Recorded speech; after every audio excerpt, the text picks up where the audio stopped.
everybody. I'm Uncle Bills. And I'm Jenny. And welcome to the Fear Review. We are still talking about the Leprechaun. We're almost through. We're almost there. Almost there. We've made it to the hood today, at least. Leprechaun in the Hood, Part 5. One of my favorites. Leprechaun 5 in the hood. Not the 5th in the hood. Not the 5th in the hood. We will go back to the hood, just not 5 times. Not only twice. And we will talk about both times today. Luckily, because the leprechauns are hitting hard.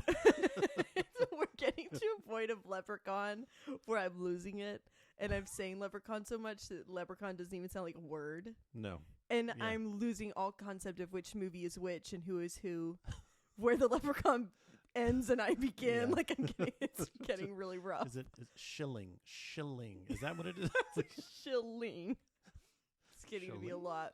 But I do really love this movie. We've talked about that 100 times. This is a great installment of the Leprechaun franchise. Definitely at the top for me, towards the top at least. And I think it's really interesting because it's the same in a lot of ways to where after 2 and 3, I don't know, 4 went to such a bizarre world that it didn't feel much like the first Leprechaun, like Leprechaun 1 or 2. Yeah. I feel like in this movie we get back to some of the classic Leprechaun tropes, so it feels familiar, but it's also so different as well in the way that it's quite a bit darker than the other films. Like there's a much heavier context to Leprechaun in the Hood than there is to any of the other Leps. Yeah, no, I totally agree. He feels darker, like his like he's still the leprechaun in that, like he rhymes and stuff like that, but he's more subdued and he's a little darker. He seems more like menacing than kind of the fun deadly leprechaun from the other ones, but he's just a little darker just overall. Yeah, well, because I know we'll get into it in a minute, but there's like a sexual predator lens that we get towards Leprechaun, which was never a thing. I mean, he was a little bit creepy. Like we had him feeling up on Jennifer Aniston's ankle or something, you know, but we had him trying to get a wife. We had a lot of him loving on Bridget, but this is next level, and this takes it to a different. Yeah, it takes it to a much sadder place, really. Yeah, no. This whole movie does. The other ones are you feel more for these characters a little bit more than the other ones. Like, not that. Well, honestly, I don't know if I really felt for the other characters in any of the other movies. Honestly. Like, it was more like, like the other slasher movies. A lot of the times, like Freddy, you're not rooting for any of the characters. Not you're even a little bit. For Freddy. And that was kind of the same way, whereas there's some scenes in this one where people die and you're like, oh, man, that sucks. I think this, honestly, because I've had my moment in several films where I've advocated for the Leprechaun's rights and his perspective as a victim in these films. And this was the first movie where I hated him in a lot of this film. I mean, really was like, God, he's awful.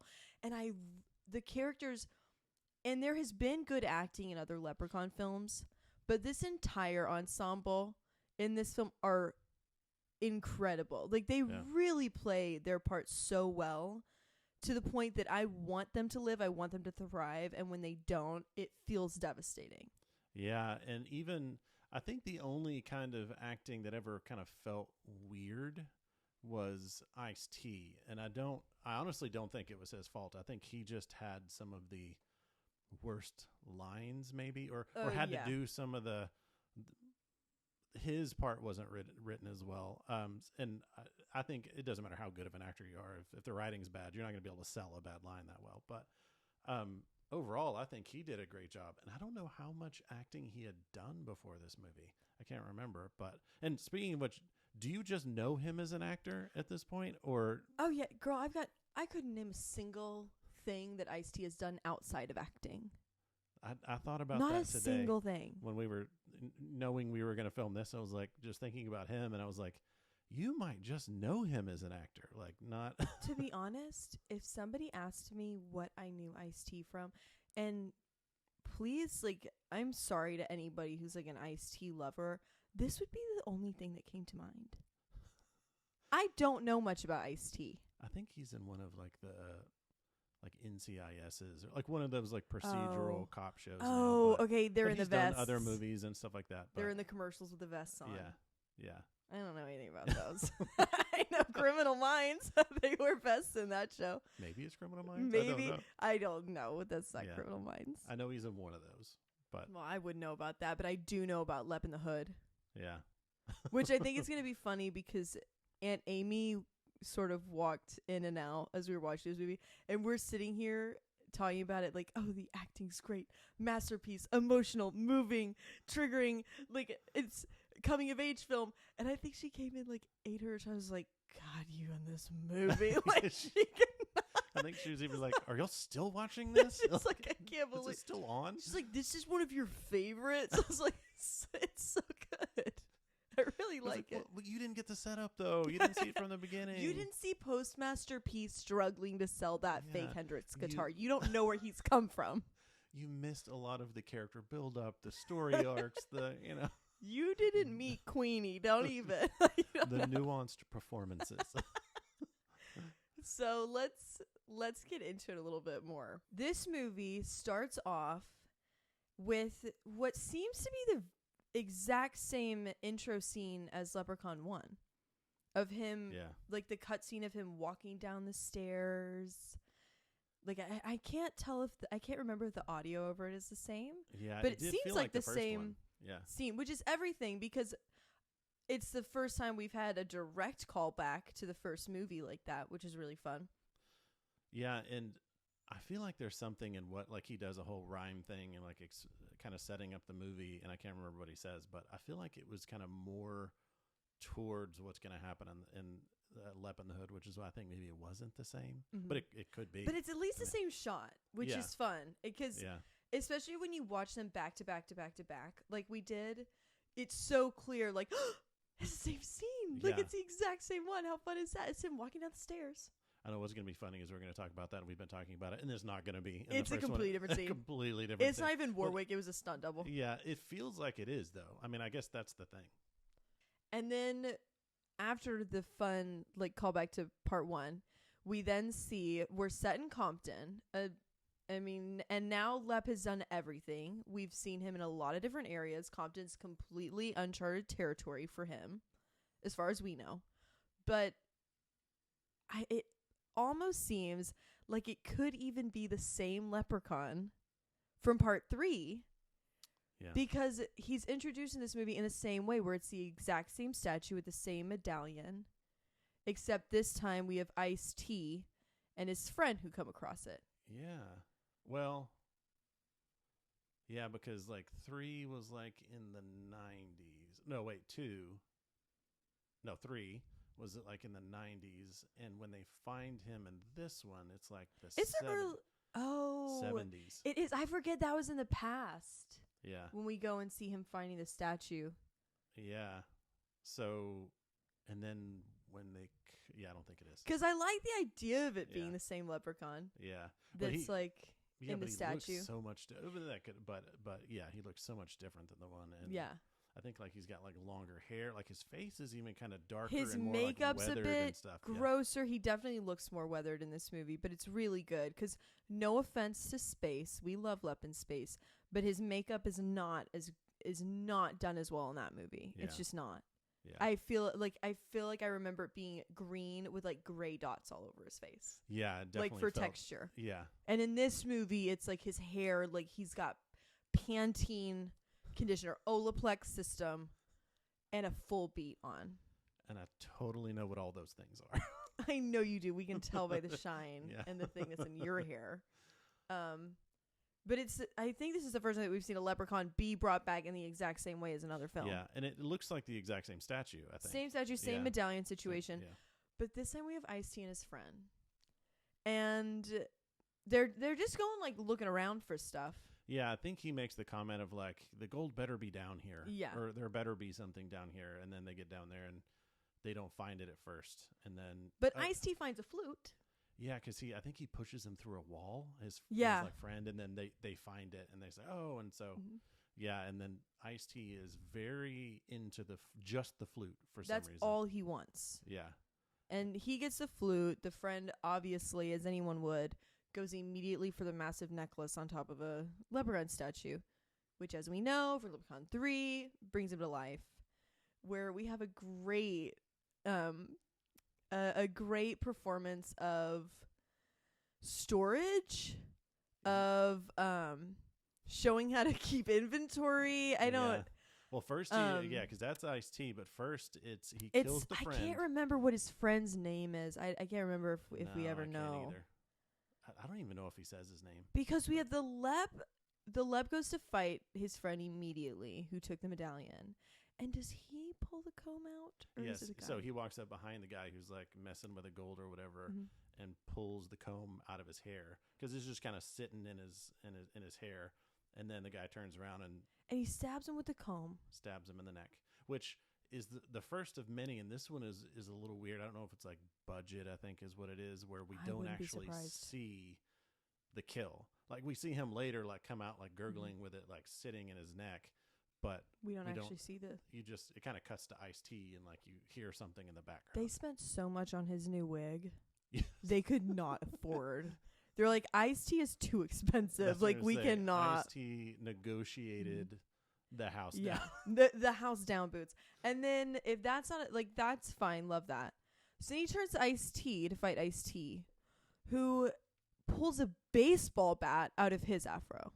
Yeah, I think he has a gun. An entire baseball bat. I think he has a gun, and then the Lep like points at it, and it burns his hand. So then he pulls a whole ass bat out of his afro. So ridiculous. And then I think the Lep tosses that away, and I think he pulls a knife out. I'm pretty sure I remember that. And it's not like the comb that's sitting there, like full Mary Poppins bag. Yeah, like his afro. Like it's great. You don't ever see the bat in his hair prior. We don't see like the end sticking out, framing his face, but it was there somehow. Yeah. So then there's a kerfuffle, and he knocks the medallion up in the air, and it lands back on the Leprechaun. Perfectly. Flawless victory, KO, brilliant. So now he's back to the statue. And then we get to current time, where Ice-T, who's known as Mac Daddy, is that what they call him? Mac Daddy.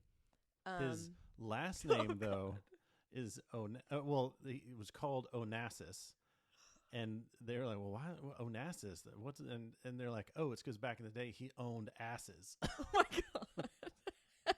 Forget about that. Is amazing. It's incredible. It's great. It's so ridiculous, but it's so fun. Onassis. Oh my god. I really forget about that. And then so then after that, we have that whole moment, and we're introduced to the trio, which is Stray Bullet, Postmaster P, and Virgin. Who, like, I think I call him Verge. I think they call him... Yeah, they call him Verge. They call him Verge? But okay. Then they just, like, allude to him being a virgin, I think, every other scene in the movie, I think. Every other chance they get. Yeah. And they're at an audition. They're like a group of rappers. But Postmaster and Stray Bullet both rap, I think. Yeah. It's not just Postmaster. Yeah, Verge is like the sound guy. Almost. I'm going to say DJ, but that's not what, like... He's not. Yeah. But hype man. Yeah. Energy booster. He's the musician in the back, we'll say, who's running the music. He's coming up with ideas. Engineer, producer, like whatever. Engineer. Yeah. And they're auditioning because they want to make it into a competition. And Postmaster, their entire rap, they're like completely set apart because Postmaster P is all about sending a positive message. And the entire rap is all about positivity. And to add a little bit of flair to the performance, Verge had put together a little bit of like a pyrotechnic spectacular that explodes and destroys all of their equipment and damages the venue. Yep. So they don't make it in. So, yeah, but somehow the guy's, like, going to give them another chance, I think. He's patient. Yeah, like, he's pissed, obviously. But naturally. Somehow, like, oh, yeah, we'll come back and we'll audition again because we're going to be big in Vegas. Yeah. Obviously. Why would they not? So, following the sort of blunder at the audition, Postmaster P goes and they're just trying to like pawn stuff off. They're trying to make money because they want to buy new equipment. He tries to sell a guitar, says it's a Hendrix. It's not. Surprise, surprise. Whole moment. Saying he played a show it was played in a show 2 years after he died or something like that. Yeah. You know, as Nobody one believes does. it. Easy mistake. For some reason, the pawn guy will not buy it. And they go out, and I think it's Stray Bullet who's talking about Mac and how they could really get a big break if they could just get in with him. He's got all of this money. He's super successful, which we can only believe has to do with this leprechaun statue that he has and the flute and Has what we know about that. to do. So they somehow get a spot in to audition with him. Yeah, so they catch him outside. God. Yeah, I can't remember if they're like waiting around for him or something, or he just kind of pulls up and then they start talking about it. I was like, oh, this is our chance. You know, he's got so much money. He's this big producer. And I think they just run up to him and start like talking to him. And I guess he was just in a charitable mood and decided, hey, jump in the car. Let's hop in. Come on over. Hop in, bitch. We're listening to music. So, so then they go to his house. Well, I say house, like mansion, whatever this thing is. Huge house. Super nice. Huge house. Tons of stuff. We see, I think, the Lep statue in there. With like the in medallion. a case, I think, maybe. Yeah. And it's in a case. plays the music. He says, I'm not into this positivity crap. Like, and then they kind of blow it a little bit. And he says, get the F out of here. Because Postmaster P refuses to go against his message and what he's trying to spread. He wants to be different from the other rap groups there. He wants to set himself apart. He doesn't want to add to any sort of bad energy. And he refuses to go against what he stands for. He's got his morals. He's got his morals. That's his story, and he's sticking to it. That's what he's putting out into the world. And we stand by Post because he's manifesting positive energy for himself, those around him, and Mac is trying to ruin that. Now, as positive as Postmaster P is, he's perfectly fine with them plotting to steal from Mac, though. Like, I think eat the rich kind of thing. Yeah, I think he does push back on it, but eventually they're just like, okay. Yeah, that's what it was. Yeah, so he says no, and then the other two are like, no, we're going to do it. We're going to go steal. We saw you as a bunch of stuff. We can buy our equipment. We got to make it and blah, blah, blah. And then they're like meeting up at some point in a dark alley or something somewhere before they go, and then Postmaster P shows up. Of course he does. Let's do this. He's like, okay, let's do it. Let's get back at him. And they go in, and of course, Verge has some brilliant trick up his sleeve. And so while they're in there, Mac walks in and catches them, and they're trying to steal stuff. He's putting some kind of explosive on one of the cases. Mac comes in. Postmaster P pulls a gun on him. Wasn't going to shoot him, I don't think, but then he blows up the thing, scares Postmaster P, and he shoots Mac Daddy. Oh, brilliant. Feels horrible about it. Super Guilt City will never recover. But they do grab the gold. They do grab the gold and the medallion. Lep comes to life. I think they shoot him, and they're like, oh, what the hell? I think. Shoot him, and then they're out of there. Yeah. Like, that's not their problem. Yeah. They're not going to be a part of that. I don't know what this thing is. Shoot it, and we're going to go. Bad energy, bye. Yeah. Okay. Somebody else's problem. Bye. So they leave, and now they have all of this stuff that they can go try to pawn off for equipment. So they go to the pawn shop, the same guy that refused to buy the Hendrix guitar. And they bring the gold, and they're able to trade him the Leprechaun gold in exchange for new equipment. Which is everything. Haggle a little bit. Haggle. Well, there's a little bit of they've got a little bit of haggling in them, a little bit of that Canton skill, a little bit of that, What is that? What is that? A flea market? I don't know. What is Canton? Like the country peddler show. Country peddler show. Yeah, they would kill it. Yeah. At Canton. On the square when they're selling those little baby turtles in the cages for like $30. People are there selling their wares. Their wares. Khajiit has wares to sell. You didn't play Skyrim, did you? No. The Khajiit are always on the side. They're cat people. They're selling stuff. It doesn't matter. I've played plenty John of would games know. that, My brother would appreciate that. That's every RPG game ever. there's a little cat person on the side of the road. So that they're able to get the new equipment, and then they head over to Chow's, and they're gonna go get party supplies because now they're pumped, and now they're gonna throw a party as well. And Chow's excited because they have money and they're going to be Chow's big. Thrilled. And does one of the best dances on film, aside from the Nightmare 2 dance.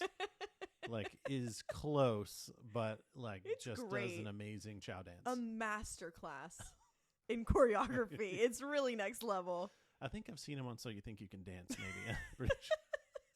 The X Factor has been waiting for a phone call for years. From Mr. Chow. For Mr. Chow. He's super excited for them, and they get some party supplies for him, I think, and successfully get out of there. Yeah, they have to. And while they're there, I think this is the first time that Mac Daddy, because he grabs the flute, and maybe this is maybe he did it one other time with just I think he did it in the pawn shop as well, actually. Yeah, he did because then because blows Post the flute. took the flute with him. He blows the flute, and everybody just kind of goes into a trance and stares at him. Mm-hmm. And then same thing, Chow blows the flute. Mm-hmm. Everybody turns around and stares at him. He's just never looking at them when they do this. So he never knows he just turns around and everybody's just staring at him. And they're like, yeah. Oh, okay. So then everybody seems confused. And then, so then that's when I guess they're just like, oh, send us our crap later, Chow. Whatever. We have a rager to throw. We have. And you wouldn't get it. It's going to be a banger. It's going to be a banger. Party of all parties, you won't understand. And I think they just had their way there. Yeah. And trying to remember after that. So they head to their party, and and again, it's kind of, we get back to familiar ways. Because I can't remember if it's this way in space at all, since that was so different formula-wise. But he's one step behind them continuously. Yeah. So by the time they get to the party and they're passing through Chow's, he's gotten to the first pawn shop because he knows that the guy has his gold there. And somehow he knows about this pawn guy's like ex-girlfriend, ex-wife, because he does full classic Leprechaun sort of mirage. Yeah, and this was where it kind of, to me, falls into like, there's a little maybe part of the budget or something like that, because it was kind of an awkward scene when he's talking to the pawn shop. And now I just had the guy's name in my head. Now I can't remember it. But like, he comes up and you just see Jackie D. Jackie D? Yeah, I think. It's Jackie D. It's just the Leprechaun in the forefront. You just see him from behind, like shadowed, and then Jackie D in the background, and like just talking to him. And they never switched. And it just felt weird. Like it felt like they didn't have the money to kind of like shoot go it back in and forth. Yeah, but yeah, it just kind of to me took me out of the movie a little bit, where it was like, okay, that just felt like, or is that not Warwick? Was that like a stand-in? Somebody else like Warwick couldn't come in. He called in. Like he was sick that day, or something. But yeah, then he comes out, and I can't remember the name of the lady. I can't either. But you can just tell she's on the struggle bus. And it seems like they obviously they knew each other, or like it's like a past lover or something.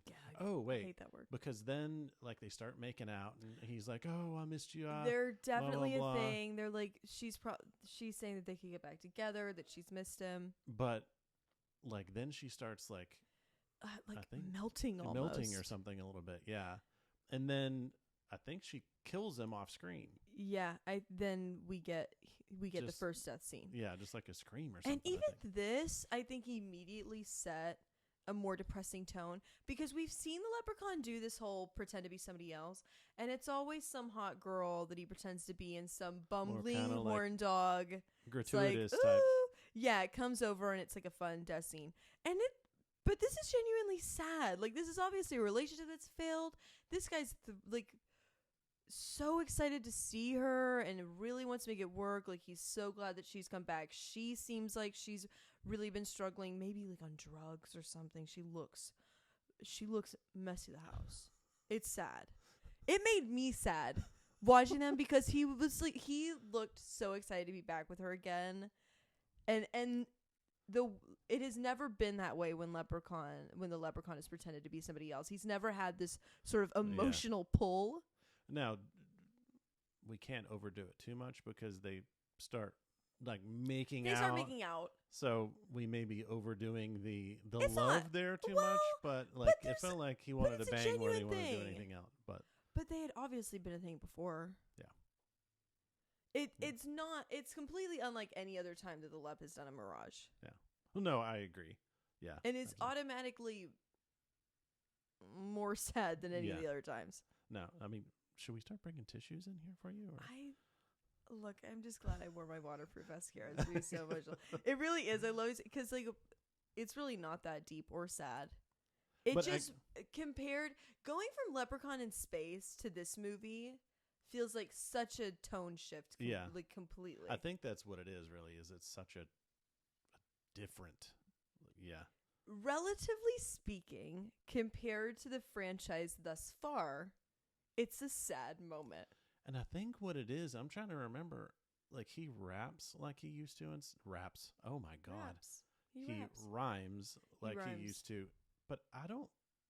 Does he like laugh in this movie? It's not as funny. He's like, not giggling. There's not a jovial sound to it, but it's menacing. I think that just kind of clicked. I don't think he laughs much in this movie, and I think a lot of the other times, like a lot of the dialogue involved him kind of like giggling. Yeah, he's always like kind of. It feels different. Yeah, there's a giggle, or it's always really, and there are jokes. Like this isn't. Yeah, his rhyming is funny. Yeah, but it's not in the same way. It is very different as far as energy wise. Yeah, as much as Postmaster P is about positivity, Lep in the Hood is not. No, is not even a little bit. He is not a happy Lep. No.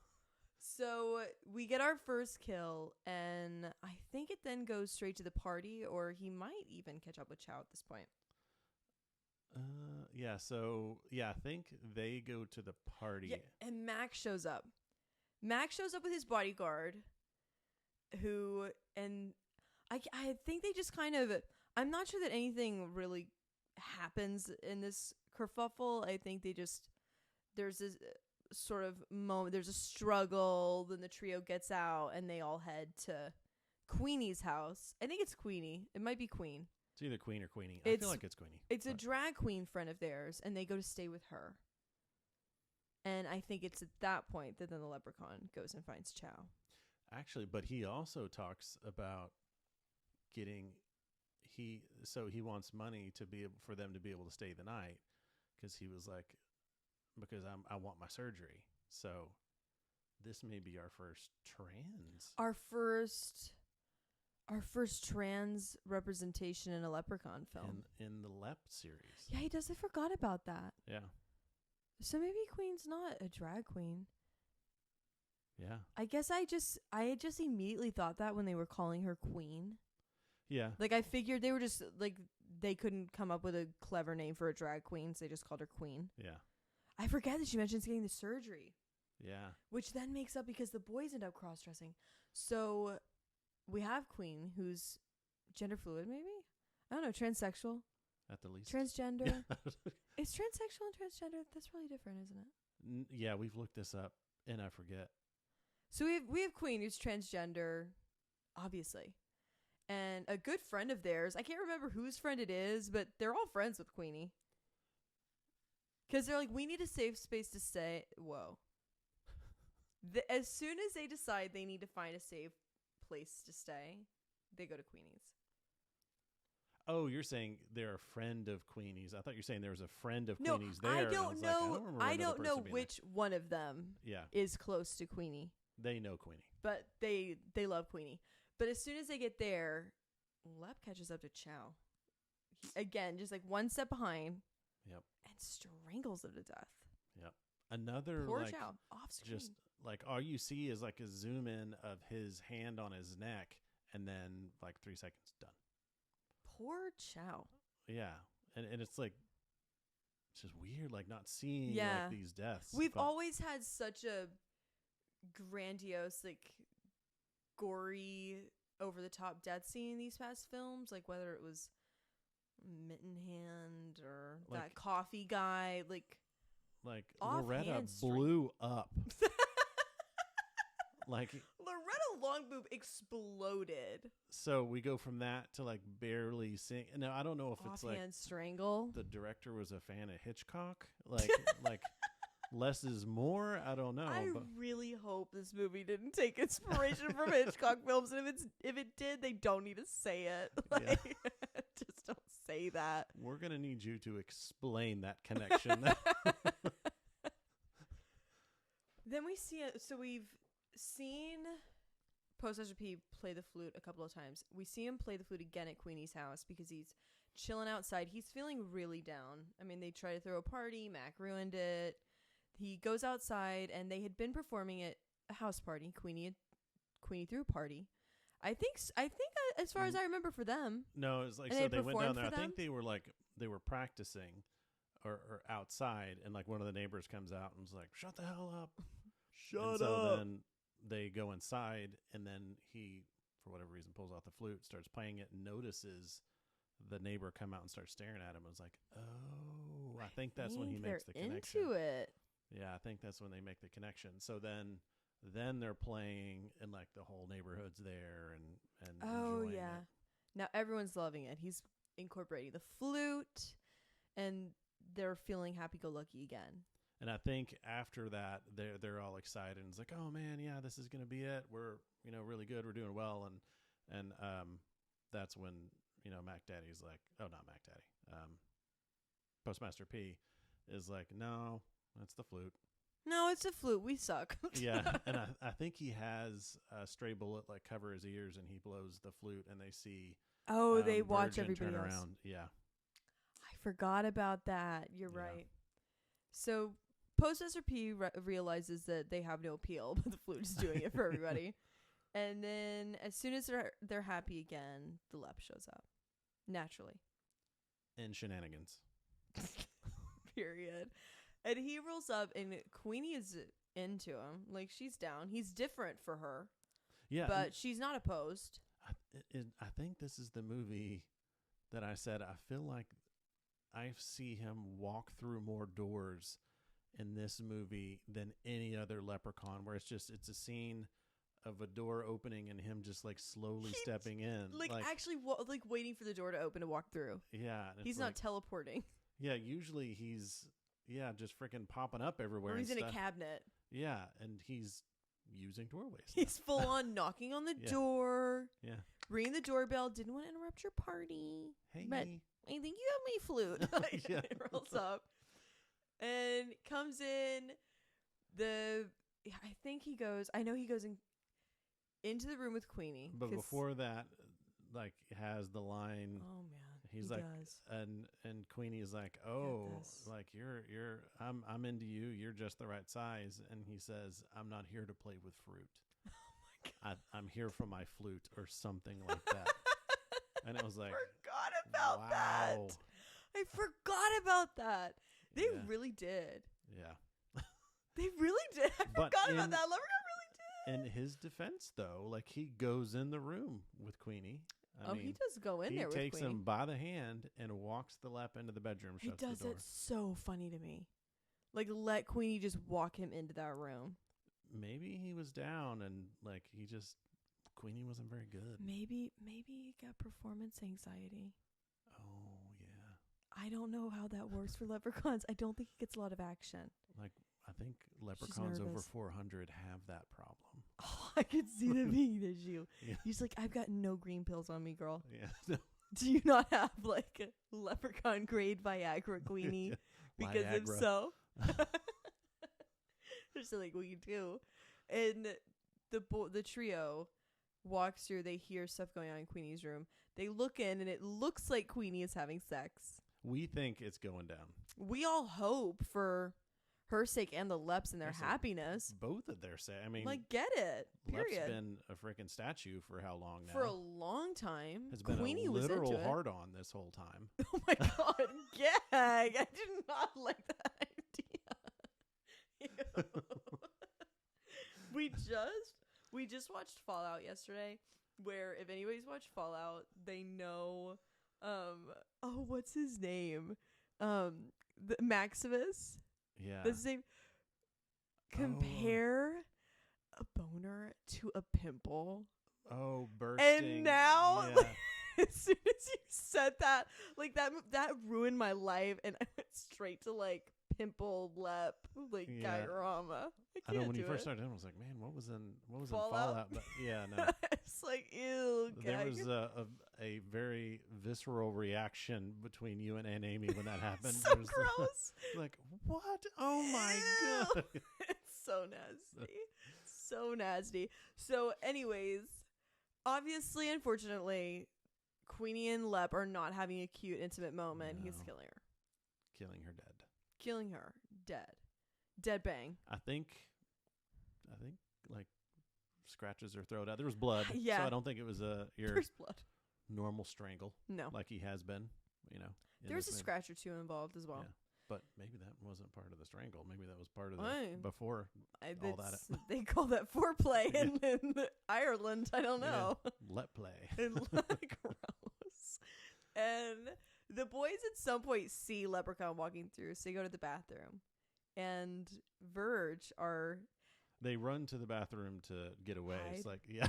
Hide. It's like they see the leprechaun, so they go to the So bathroom. they go to the bathroom to tinkle before they run off. Most has to pinch one off before they leave. You can poop, I'll pee through your legs. Yeah. Ew, gag. That's so gross. It's weird that y'all can do that. We don't have to get into that. That's not Leprechaun related. To be clear, I have never done that. But just the idea that boys could do that. Like, that's weird. I couldn't do that. Well, we could all stand around the toilet and pee at the same time, too. That is weird to think about. And that just broke your brain. Well, I never considered that. Yeah. I never think about that being a possible boys' room activity. So it's weird to think about that. Like, y'all really could. I mean, a couple of us girls can't all squat over the same toilet. No. We don't have the room. Now, if you go to one of those freaking troughs that they have in a men's room, y'all could do it. I don't even like to think that that's a thing that exists. I've never seen that in my life. I don't even like the idea of it. It's terrible. I've said before, I am going to vote for the president that is going to abolish troughs in men's rooms. Like that. Because do they drain? Yeah, it's got a drain. It's got ice in it. Okay. Yeah. The ice is confusing. I don't know. Why is there ice? I don't know. I have Who's no idea. saving it for later? Who's keeping the pee cold? Like, what's wrong? Yeah, it's creating yellow Someone's ice on the for other somebody. side of the drain and it's just like hoping it cools off a little bit. Ooh, that's how they're filling up the Mountain Dew. Ew! I love Mountain Dew. Don't say that. It's so gross. It's not the kidney stones that get me to stop drinking Mountain Dew. It's that. Now you will never. Now I'm never gonna want to drink Mountain Dew. It's so gross. Back to the Leprechaun. We derailed there for a little bit. I think that's okay. We've talked about the Leprechaun so much. I think it's okay if we talk about the men's room for a minute. Everybody's got to do it. Everybody's got to talk about the men's room. I think so. Someone had to say something about it. We have Virgin, who's ever the brilliant mind of this film, who put together a weapon. Who is a scientific genius. The Bill Nye of this movie. Yeah. And okay, he puts together lube? Yeah, it's like a douche? A douche, and he says it weird. It's like, and it's something else. A towel. It's just a towel, isn't it? Like a towel. Like a towel. Douche. Then he pours a douche on it, like some lube, and so then crazy. like Oh, I think it's a heating pad because they have to plug it in. And then they do.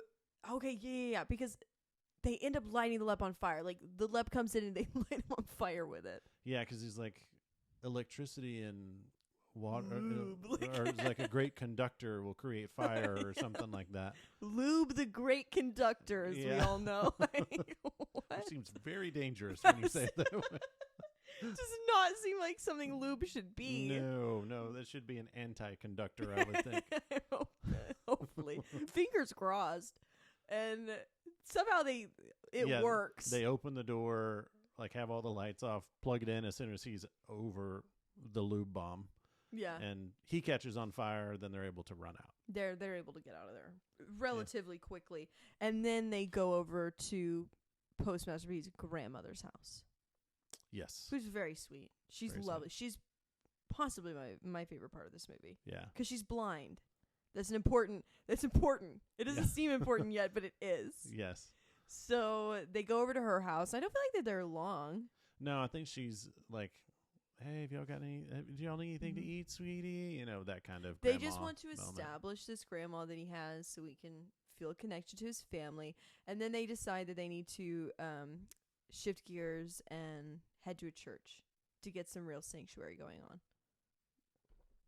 Where they're then told that in order to stay, they're going to have to perform. Yep. Which, told by like the literal worst priest. In the world. Well, no, I know there's some worse priests out there in other movies, but in the Leprechaun franchise. In the Leprechaun franchise. He's the worst priest we know of. Maybe, I don't even know that he's even the worst Baptist priest that we know of. Yeah. Peace and love. Yeah. I won't Yeah. name names No. if we could. Who has, they show up and like, okay, we need a gun or a weapon, and they pull the gun out from behind the pulpit, and he's like, how'd you know that was there? And they're like, well, everybody knows about your gun. We all know about your gun, girl. Everybody knows. Everybody's seen it. We all know. Don't even act surprised. Now, is this where we have our fabulous cameo? Oh, yeah. Because they perform, and it's terrible. That's what it is. So in order to be able to stay there, he's like, well, we lost our entertainment for today's service.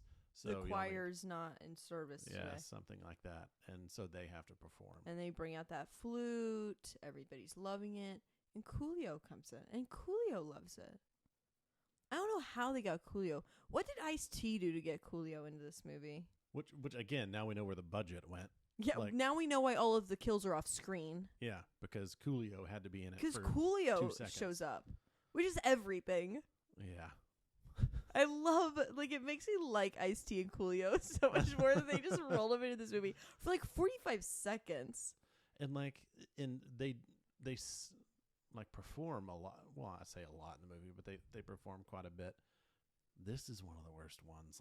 It's not just great. It's not great.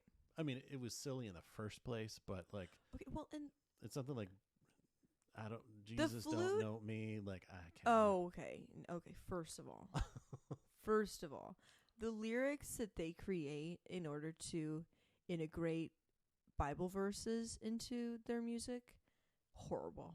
It's horrible. Terrible. It's so painful to listen to. And then on top of that, as much as I recognize that the flute is hypnotic to people in the film, it does not add to the quality in reality. No. It does not make sense. No. That flute makes no freaking sense in the rap music that they perform. I don't think it changes the music. It just... But there's like flute. The Pied Piper yes. moment. It's full Pied Piper flute. Yeah. In the back of a rap song that already the lyrics are shit. Now we've got a weird, funky ass flute. It's not good. Wait, can you hear the flute? It's like the North Pole. Not North Pole. Yeah, the Polar Express. Yeah. I believe in it. Yeah. So I can hear it. Because you believe in the lep, you can hear the flute. And I don't know that anything even comes to the performance. Coolio comes and goes. It's no big deal. They just perform and they're done. Just perform, they're good. And Mac shows up. Mac and his bodyguard shows up, and they go to hide from Mac, and the lep is somewhere in there. They run into the leprechaun. Yeah, but I think what they did first, I think it was at the church maybe a little before that, was they try to record the flute. Oh. They get a tape deck, and they, cover their ears, play it, and they can't record it. So, which explains why they have to use it. It explains live. Why everybody wants to get their hands on it. Yeah. Because it's you not can't record reproducible. Not reproducible. Such a weird way to describe that. I don't know how else you would say that. But yeah. So they run and hide from Mac Daddy, and this is another kind of weird, and I think they were just kind of going, it felt like a Three Stooges type of moment where they run up into this room, maybe even an attic or something, because I feel like they were sitting cross-legged. Such a weird church setup. Yeah, and then they're like, oh, we're safe, and then we they all look down the line, and then the leprechaun is sitting next right to there. him, just sitting next to him, cross-legged. They scream. I think he maybe laughs. Maybe that's like the one laugh. We of get a the movie. little giggle out of him. Yeah, they run and go behind a door into a room. We'll put it that way. That's a better way to put it instead of just behind a door. They go behind a door into a space with 4 walls, a roof, Behind a floor. That's, you can With only some sheetrock in a window. there might be drywall. And the preacher's with them. Mm-hmm. I think it's just them. I think it's just the 4 of them. Yeah. Yeah, just the 4 of them. And then so now the Lep's like, kind of teasing him on the other side of the door. He does this weird where he like rubs on the door like this and kind of scratches on it, sensual thing. like he's gonna do something, and then it just stops and listens. And then So they just eavesdrops. yeah. What's going on in there? And I was just toying with him. But again, like the other leprechauns, like could just pop up in a cabinet. Girl, and he could- would show up. He would just pop up behind the pastor, and would like, I don't know, bite his ear off. Like I Yeah. don't know. It yeah, bite a toe off, bite an Yeah. ear off, something. he wasn't, tip tapping his fingernails on the door. No, and this time he has to, like, he actually tries to like run into the door and like bust through the door. He keeps doing that, which again weird for this different leprechaun though. Maybe different rules. Maybe We don't know. we don't know. This guy can't teleport without his flute. Maybe doesn't have his. Who gold? knows? Maybe Don't have me gold. There's a precedence for I thought that. he got the gold from the pawn shop guy when he killed him. Oh, maybe he did. I thought maybe I'm not sure. Yeah, I 'cause don't he fully remember. I think he got the gold back though. I think he Maybe. killed the pawn guy. Yeah. So This never lep mind. just doesn't feel like it. So, but it also sets up how they're gonna Mhm. trap him this time, which is a callback to part 2. Mm-hmm. There is a safe in the room that they're in. Of course there is. So we all knew it was going to happen as soon as we saw there was a safe, and the We Lep knew. is banging on running into the door. Mm-hmm. Classic. Anybody would immediately go to this move. Immediately. Hey guys, I got an idea. I know exactly what we're gonna do. They bring the safe to the door, open it up, wait for him. As soon as he's getting to the door, open it up. He flies into the safe. They shut it. Wham bam thinky bam bang. Assuming it's an iron safe. Like Yeah, the but I other don't ones. I don't feel like we see the iron hurt him. No, and I was going to say that too, because like I kind of missed that, because I thought that was a cool effect in the second one where I like really liked him like that. touching it and it like Yeah. getting red and stuff inside the Yeah. safe. And we I didn't rarely really see see him it. in the safe in this They one. just got him locked up. Yeah, I think the only time you see him is when, well, okay. So Oh man. now they've got him locked up, and the And 3 of them leave. they go. I'm trying to remember where they go after that. I think they just at that point are gonna go audition again, wanting to go leave to Vegas. They're just gonna go Yeah. leave him locked up, and just go get their show on the road. Yeah. And then the preacher's there left with him, and then we see the Lep in the safe, and he's like, I summon my zombie His zombie fly girls. fly girls, His zombie fly girls. which I don't think we had seen up until this No. point. Like we didn't know this was a thing. There until- was no mention of him going around and rallying up fly girls, but he did. zombifying. We find out later how he did it, Yeah. but no, this is the first I've heard of her. So a young, attractive lady, Mm-hmm. I'm assuming of the night, maybe. Lady. Context clues later would give the impression. Shows up, and of course the preacher, again, Mm-hmm. being the godly man that he is, immediately starts eyeballing and With no hesitation at all. no hesitation, like, hey baby, look, let's come to Jesus. Let me Let's- help you. Yeah. And I can't remember if her eyes turn green. Because it's He sees it. gross. It's Yeah. like he's gross about it too. Like it's predatory. It's nasty. Yeah. But then the leprechaun, apparently they had got him out before Yeah, this. And I we think just 'cause didn't know, there's but There's 3 fly girls. Are there 3 main fly girls that we see? I think there's 3 main ones. I think maybe there's more, I but like, yeah. I feel like the other 2 were up getting him out while this girl was doing the seducing. Yeah. And she does she lifts her little sunglasses and her eyes are green. Green. Like zaps him to death or something. I feel No, in this where he remember. like stabs him through the back. Oh yeah, she does the green eyes, and it does like I think he just realizes at that point that she's problematic. She's an issue. She's problematic. And then Lep like shoves his hand through the pastor. Yeah. And asks where the flute is at. Yeah. Where is my flute at, bitch? And pastor's, obviously with the Lord now. He's in a better place. Yeah. Which the way he's acting though, what is he? I'm not sure he is. Is he though? No offense. I hope not. I hope I don't see him.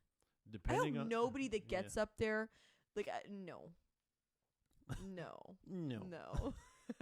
There's no way he is anywhere. Depending on your denomination, as long as he has been saved. In my opinion, in any denomination, in every religion, of whomever you follow, girl, any good place you're supposed to end up, he ain't there. He ain't there. He damn well better not be. Was it because dirty dog? Was it because of the gun or because he was flirting with somebody? Flirting. He full creeps on her hard. I don't even remember if she says anything to him. I don't think. I don't think they talk. I barely she walks in wearing a dress, and I don't feel like she says anything before he immediately is like. Well, period. When you say a dress, well, in my opinion, sorry, that did not mean to come across like she was asking for. No, okay, victim blamer. No. Okay, monster. When you say dress, in my head, I think like this house dress. No, well, it's a dress. It's like a mini dress. Yeah, it's like a mini dress. To me, a pastor sees a lady of the night walk in, and this is his reaction: Dirty Dog City. But wherever the bad place is, he can go straight there. So that's like a go straight to jail, do not pass go. Well, I think so. I don't know that any religion allows for such tomfoolery. He's got guns in the church. He's total dirty dogging it. Bad energy all around. He was flirting too hard. Flirting? I wouldn't call that flirting. I'd call that perving. I'd call that creeping. I'd call that preying on her. He was gross. Well, now we know where you stand. At least I think I do. Now that we know who the real villain of this movie is, we can move on to the Leprechaun. You're not hating on the Leprechaun as much as you're hating on this preacher. Oh, I will. Well, that's okay. Yeah, we're going to get there too. Did the preacher turn into the Leprechaun? Maybe it was the Leprechaun's influence that got to the pastor. Yeah. We don't know. Then we get to where stuff gets kind of real. This is where the movie kind of takes a turn, in my opinion, because they go to their audition. They do very well because they have the flute. They get through. They're doing great. And where do they go? Because the Lep finds them. So yeah, they say they're going to Vegas. They're at the competition. Are they in the competition? Yeah, because the other super creepy, biggest record mogul in the world shows up and says, "Oh yeah, y'all are going to be huge. I think see you in Vegas, something like that." You're right, because then they go from there. They're doing great. They're living their life to the fullest. They're happy. Is it? Yeah, Although their message is no longer positive. Postmaster P has now seen a lot of shit in his life. The Leprechaun has had a negative influence, and they are successful, but Postmaster P has sort of abandoned his initial, I don't know. High ground. Yeah. I think they perform, and they're just in the back. Yeah. Of the, Yeah. Of whatever party they're at. Performance hall? Performance hall. Of the Bass Hall. Yeah. Backstage at the Dickies Arena. And then Leprechaun shows up with his fly girls. Mm-hmm. We think there's 3. There's 3 that I remember. And demands his flute. Mm-hmm. and makes Stray Bullet pull, because Stray Bullet pulls a gun, then he controls Stray Bullet and makes him point his gun at Verge. Mm-hmm. And it's like, give me the flute or he dies. Mm-hmm. And I know that we've talked about like being connected to them, but at this point of the film, Stray Bullet and Verge and Postmaster P have a very clearly established history together. They are close. They're very funny. Like, this little group of friends have a good little rapport with each other. You can tell that they're like family. And so we've never seen the Leprechaun pull a moment like this. And I think it's worse too, because and what's weird is like Postmaster at this point has trouble giving the flute to him. So like he even hesitates. Mm-hmm. But then he finally does. And then when the Leprechaun is leaving, like, is not an issue. We don't know if he has his fly girls. That's all he needs. He's smoking weed at this point. So maybe it's the weed that's affecting him, but he's going to let him go. Mm-hmm. Then Postmaster P runs up to attack him, stops him, and then has Stray Bullet shoot himself. Which is a very, very different than like the other kills, right? Than like any in the kill other we've ever movies seen or in anything any like movie. that. So it was heavier. It's super sad because the boys are devastated. Obviously, it's not Postmaster P's fault, but there is kind of the energy that they were gonna be fine, and because you've. Well, I mean, I wouldn't because even know you did to this. say it wasn't his fault. Well, I mean, obviously, no one expected the Leprechaun to do that. He was trying to get them their one ticket to success at this point in their entire life that they have found. But to say nobody expected when he literally just did that too. He did do that. Just then. He did. And but then I mean, he ran after. Postmaster P didn't mean for that to be the result. But it is his fault that Trey ends up literally being dead. forced to kill himself, which is sad. We haven't seen anything like that. No, that's why it hits different. Like it's like, ugh, that's a little heavy for a Lep movie. Making him kill himself. Yeah. And then his friends watch him kill himself. Yeah, it's super sad. I mean, all of that, having Stray almost kill Verge, like that whole moment is super, super tense. Yeah. And unlike any of the other sort of kill scenes we've seen in the Leprechaun. And the whole movie continues to get worse. Is then after that, we have Verge and Postmaster P. And now they're pissed. I mean, naturally. And they're ready to go after the Lep. Yeah, and I think this is where now they're back at his grandma's house. And there's a scene, this is where they were kind of setting up her being blind, where another Lep just comes in the door. Yep. Like, knocks opens the door, walks in, meets the grandma. Grandma's like, oh, hey, you must be one of, Postmaster P's friends. Come in, grabs his hand, is like, oh, your hands are all gnarled up. You got some nasty, like, arthritis and stuff. So it's just, I think it's like, I guess to try to, like, lighten the mood a little bit after. Gotta do a little bit of something. But it's her trying to feed him, and, like, she can't see, so it keeps missing his face, and like he's trying to like trying to grab it, and then we get the eye gouge of the movie, which is him going for the food and gets stabbed in the eye, pulls his eye out. We love it. Alas, it was a dream. Alas, it was Postmaster having a nightmare. Having a little nightmare. Poor guy. Which I think is a nightmare within a nightmare, because then he wakes up, someone knocks on the door, he opens it, and it's Stray Bullet, who's dead. Yeah. And Stray says something I can't remember. But then he's like, ah! Wakes up again. Classic dream within a dream. Dream within a dream. Lepception 101. Everybody's been there. And fortunately for Postmaster P, though, when he does officially wake up, Virgin has shown up, and Trust, as a scientist, as a man of, as a man in STEM, he's done his research, and he has now read Leprechaun for Dummies, and he's figured this shit out. That old book. The classic book. Everybody's seen it. what are those like Golden Goose classics? What am I thinking about? Oh, Golden yeah, books. yeah. The golden books with the little golden spines. Oh, what were those called?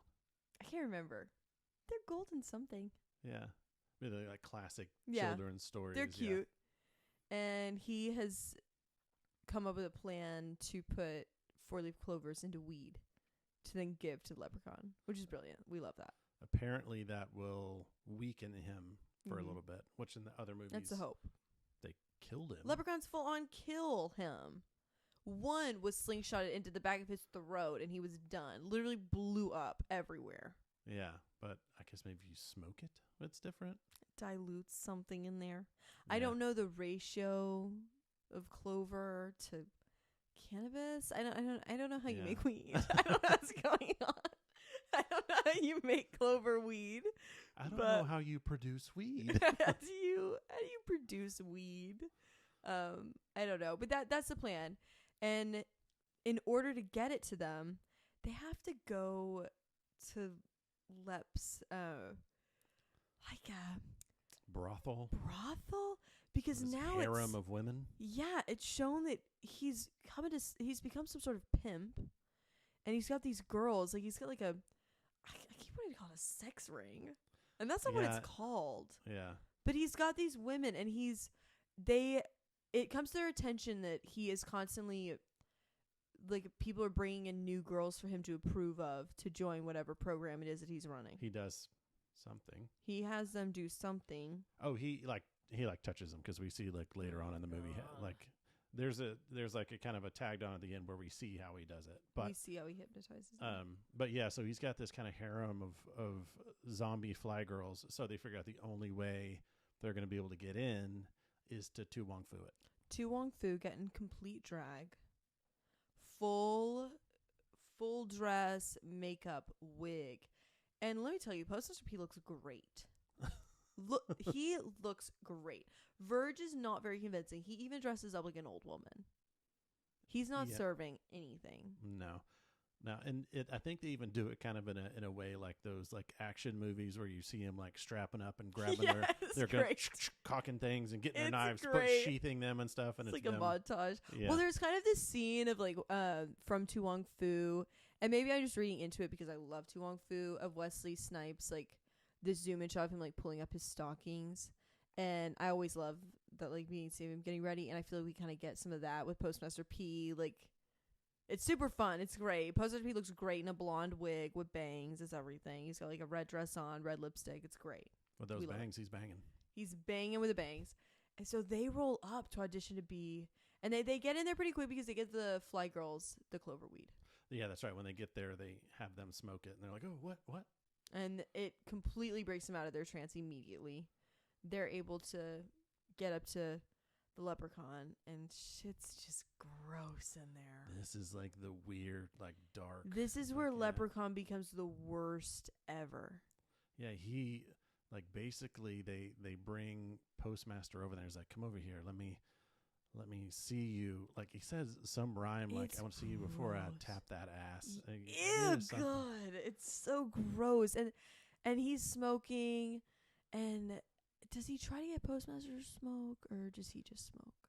He brings them the weed, like the joint, and then sits down and lights it, and then Leprechaun starts smoking it, and he says something like some rhyme along the lines of going downtown. You got to go downtown, and like grabs Postmaster's hand and starts pulling it over towards his crotch, and then like passes out from the clover weed. But fully is about to sexually assault Postmaster P. Like full on, like they're full on. Which like, how far would have gone? How far would? Where would it have gone? What was Posty gone? Where would like I don't know what Post was only to do. I don't know what Post is gonna have to do, because we have like the Leprechaun is creepy in part 2 with the wife that he's trying to have with Bridget. I mean, like he tries to get her to dress, he talks about her having pups, but he doesn't touch on her. I don't feel like in a really gross way, except for like her stomach when he's talking about her having babies. Yeah, which is creepy, but full direct like I'm gonna lead you to like lep dong. That's next level. Like he was gonna get a lep handy. That's like, gross. Yeah. And it's so uncomfortable to watch because it's not done in any way that is lighthearted or funny. It is nasty. You can see the discomfort on Postmaster's face. You can feel it. It's nasty. Wait, you could feel it or he could feel it? Oh, I could feel it. Yeah. It's a really uncomfortable scene, and it is unlike any moment in any Leprechaun film so far. There is no whimsy to it. There's no there's just nothing but ew, gagorama, gross sexual predator city. And I remember you even being kind of like grossed out by the, with Bridget in that, but not that like bad. And I think again, it comes down to like the whole movie. He's got like this whimsical attitude and laughing and cutting up and stuff like that. Whereas with this one, they take it a step further. And there's just no like fun to him, so it feels heavy. I'm like, yeah, you are just like a gross dog, like nasty. In part 2, like I'm pretty sure other than he makes like allusions to the bedroom, but I knew at every point that maybe he's not gonna do anything. I know he's not gonna do anything. It's not that type of movie. She's gonna get out. She like is constantly stabbing him with stuff or hitting him. Like I know it's gonna be fine. This is the first movie where I was like, oh my god.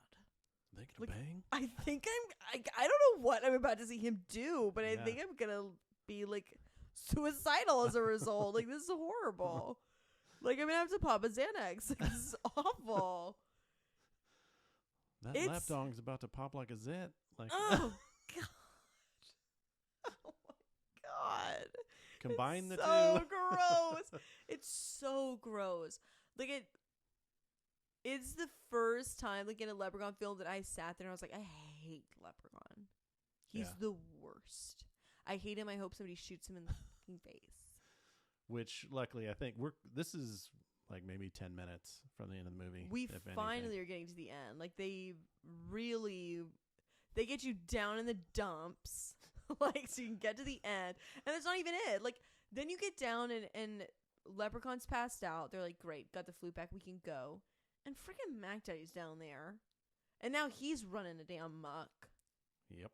Ruining shit. So he wants his flute back, obviously. Clearly. He's a little jacked. Like, I know he's because the Lep pulled his finger off earlier in the movie. And I think oh, yeah. He ripped his finger off because he liked a little gold ring. Yeah, I feel like he got hurt another way, too. But he was shot by the guys. But, yeah, so he's demanding the flute.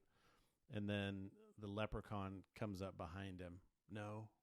He just shoots Mac. Nope. Mac shoots Verge. Like rolls up. Oh, shoots Verge. That's they come out. That's what it is. So they leave the Leprechaun. They run out, and then you just hear shots fired. They jump behind the bar, and then this is where we lose Verge. Yeah. So, which have we seen? Do we have kills that? Have we seen anybody else kill people in a Leprechaun movie other than the Leprechaun? Like, have we seen these sort of, like, internal conflicts? I'm trying to remember if there's any other moment. 4, maybe? Oh, with Mitten Hand. We definitely have stuff like that with Mitten Hand and stuff. Yeah, no, yeah. Our girl, all I can remember is books at this point. They kill Mitten Hand. Oh, I thought you were saying Mitten Hand killed somebody, but yeah. They kill him. Yeah. But he was like a bad guy by that point. Yeah, he was still a villain, so he wasn't like a good guy. Doesn't count. It's like a weird, like it's weird that we have a second villain that's killing people. Yeah. Because Mitten Hand, I'm not sure he kills anybody. Yeah, no, that's what I'm saying. I don't think he just causes problems and he's gross. And he doesn't count when killing him because looking. he's just this kind of secondary villain of the movie. Yeah, nobody cares about Mitten Hand. I think you're right. I think this is the first one where like weird internal stuff going on. Yeah, where the Leprechaun kind of lets things play out. Yeah, yeah. And then the Leprechaun does roll up, and at this point, Mac has killed Verge. Post has shot Mac. Lep rolls back up. He's awake again, and he now has a little kerfuffle with Post, who then goes into straight Leprechaun 2 territory, starts rhyming, doing the Leprechaun voice. Saying, I'm never going to give you this thing. Mm-hmm. You're going to have to kill me. Mm-hmm. Then Leprechaun shows up behind him. We think we think he kills Mac Daddy, and then the leprechaun is coming for. Because Mac rolls up behind Post and stops the leprechaun from killing Postmaster P. But then the leprechaun kills him. Yeah, that's right. And then now Mac is gone. But then the leprechaun. We have the medallion. Once again. That's right. We have the medallion again. Once again. Amongst this chaos, flies up into the air and perfectly lands on the leprechaun. Once again, turning him into a statue. Yep. Brilliant ending. Done. No. Like, no offense, but with everything that goes on in this movie, it's like, are you kidding me? And like, he has the worst luck of this medallion flying through the air. Anytime it goes into the air, it's gonna land on him. Now I ain't feeling bad for him. I wish it had happened 45 minutes ago. I mean, trying to play ring toss at like a no joke, a freaking carnival, you can't do that. But this medallion like will tracks land this over his freaking head, pass by his hat, his long locks. It will land. Trust. So bitches should play horseshoe or something. I think honestly, they really should. They could do this. So then it ends with we seeing. It ends with we seeing. We sing. Visit Postmaster P. He's performing. Obviously, has made it big. Mm-hmm. Then cut to his face. His eyes are green. Mm-hmm. Cut to the leprechaun. And what does he say? It's like, I taught him everything he knows. That's right. It's something fun like that. Yeah. We kind of know that how he changes the ladies. Is I think it was supposed to be in the movie originally, and they kind of cut it. And so they just tagged it on to the end. But it is pretty much a music video of the leprechaun singing, Lep in the hood. Come to do no good. Come to do no good. Lep in the hood, come to do no good. Lep in the hood, come to do no good. It's everything. It's everything. He's got a like full 2 verses. Raps. Chorus. We see him sort of like put his little fingers on girls' foreheads. It just like. And then they turn into the Fly Girls. They get up. They dance. They're into it. It's a whole performance. There's choreo. They're backup singers. Yep. It's a whole production. I don't know how that didn't, blow up on MTV. How it didn't. How that wasn't on Sirius XM, I'll never know. Maybe it was too early, but it should have charted on iTunes. Like, was it Billboard Top 100? Should have been. Or, oh God, I don't know when this came out. What, TRL? Do you know what that is? Total Request Live? Oh God. Yeah, sorry. Just another Carson Daly. I was thinking Carson Kressley. No. I don't think I know who Carson Daly is. No, yeah. So I've heard of Carson Daly. I've probably seen him. That was in the name's 2000s, probably just not ringing the bell. But like I don't know how far into the 2000s it went. So I think this movie came out 2000. Yeah, so it was 2 years before me. 2 years before you. You were already gray and haggard. Yeah. Lol, just kidding. Y'all worked like the Social Security. Yeah. I was giving around. Third mortgage. We were. Yeah. And I will say it's nice because the way that the movie ends, there is so much heaviness towards the end that then sort of tying it around with a big green bow at the end with a fun little moment does leave you feeling a bit better. Yeah, because this is the first one that doesn't ends with the leprechaun still being alive. Yeah, like somehow he's in control. Yeah, so he's still. How did that even happen? Yeah. Well, knowing Postmaster P, he took the medallion off. I know he was getting down with the flute. Yeah. God only knows. Yeah, because I don't think he knows what the medallion is, does he? I don't know what Mac Postmaster Daddy P has knows. it the whole time. And God bless Postmaster P. I think he's just in a dark place. He's obviously not the smartest tool in the shed. None of them are, but that's why we love them. It's endearing. Yeah. It's these little hooligans.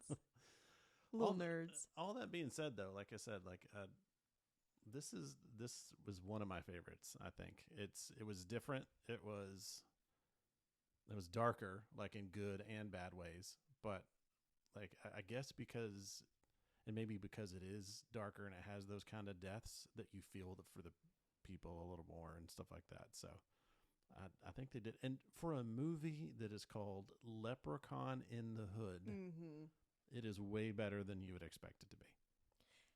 It definitely, I know that because we've watched all these movies twice now. I mean, you've watched them more than that, but it has ranked high both times that we've gone through these entire films. And I know we've said before, like, I'm not sure if it's just because when you sit and you've watched 4 Leprechauns in a row and it's like you've been up since 8 a.m, it's just like, oh wow, this one's different, refreshing, wow, love it, This is my favorite. But it really is, because when we first watched this, you're like, okay, this one, it's in the year 2000, it's Leprechaun in the Hood. I was like, oh my god, like, this is gonna be super stereotypical or racist or awful. Like, I just went straight there. With some other horror movies we've seen with that type of trope, I was like, this is gonna be the worst I've ever seen. And then it's really good, relatively speaking. Yeah. Compare, like, when you're talking about the Leprechaun franchise, you're talking about an 80s horror movie called Lep in the Hood, set in Compton in the early 2000s. It really is good. The acting's really good. The characters are likable. And it's familiar enough to the Leprechaun films to feel like it makes sense, but so different that it sort of it's set apart in a lot of ways. Yeah. And there's some appeal to that. It's not one of the ones that I can just put on and I'll just sit and watch, like, I got to do some, work this Saturday or something. I'm going to put Leprechaun 2 or Leprechaun 3 on in the background, or something like that. But if somebody wants to watch it, I'll watch it. It's I'd watch it again. It's good, but it's not a fun Leprechaun. It's not like a fun, feel good classic slasher moment that I can watch while I'm getting ready one day. Yeah. Because I think that's something about the Leprechaun movies, because I love Nightmare on Elm Street. I love Friday the 13th. I love all those movies. But the Leprechaun is even more jovial and fun than any of those slashers by a long shot.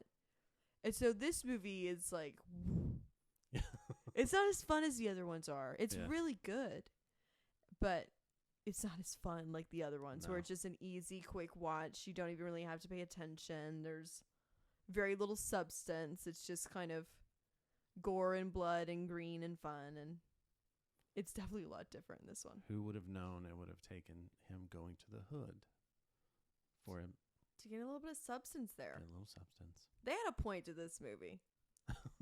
I mean, they were talking about, like, vicious cycles of the system and keeping people down and the rich getting richer. Like, they had points they were making, and that is not a move they tried to make in earlier Leprechaun films. There was no commentary. No. I don't think 4 was a commentary on NASA and us.